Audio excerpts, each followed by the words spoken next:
இன்னைக்கு அத்தங்க இன்னைக்கு ஞாயிற்றுக்கிழமை அமாவாசை. நம்ம வீட்டில் என்ன லஞ்சுன்னு பார்த்தோம்னா தம்பியும் பாப்பாவும் ஒரே சந்தோஷமா. பாப்பா வந்து எங்கள் அண்ணன் ஒரு பாட்டு படித்து என்கரேஜ் பண்ணுறான். அவன் வைகிறான். என்ன தங்க அண்ணன்ற பாசம் ஃப்ரெண்ட்ஸ். இன்றைக்கி வந்து நம்ம வீட்டில் இன்றைக்கி சுட சுட சோறு அமாவாசை அதுமா சூப்பராக லஞ்ச் பண்ணியிருக்கிறேன்.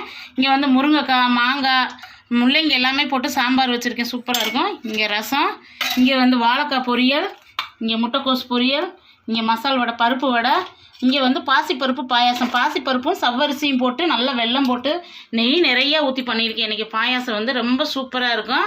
இன்றைக்கி பருப்பு வடை பாயாசம். இதுதான் நம்ம வீட்டில் இன்றைக்கி லஞ்சு. எனக்கு காலையிலேருந்து எல்லாம் விரதம் இருக்கிறாங்க. இப்போ சாமி கும்பிட ஆரம்பிச்சிட்டோம். எல்லாருமே அமாவாசைக்கு இந்த மாதிரி சாமி கும்பிடுங்க. கண்டிப்பாக வந்து நம்முடைய முன்னோர்கள் அதில் கண்டிப்பாக நமக்கு கிடைக்கும். இன்றைக்கி வந்து திருமண நாள், பிறந்த நாள் கொண்டாடுற அனைவருக்கும் நம்ம யோகா சேனல் சார்பாக எல்லாத்துக்கும் வாழ்த்துக்கள். சேஃபாக கொண்டாடுங்க, சேஃபாக இருங்க. திருநெல்வேலியிலேருந்து, திருவாரூர்லேருந்து எல்லாருமே கால் பண்ணுறீங்க. எல்லாத்துக்கும் ரொம்ப ரொம்ப நன்றி. அக்கா உங்கள்கிட்ட பேசணுன்னு சொல்கிறீங்க. எங்கள் வீட்டுக்கார் செல்லேருந்து கூப்பிட்றாங்க. நானும் கண்டிப்பாக வந்து என்னுடைய நம்பரும் தரேன். நீங்கள் கால் பண்ணி பேசலாம். நாளைக்கு பார்க்கலாம் ஃப்ரெண்ட்ஸ். Bye friends. தேங்க்யூ.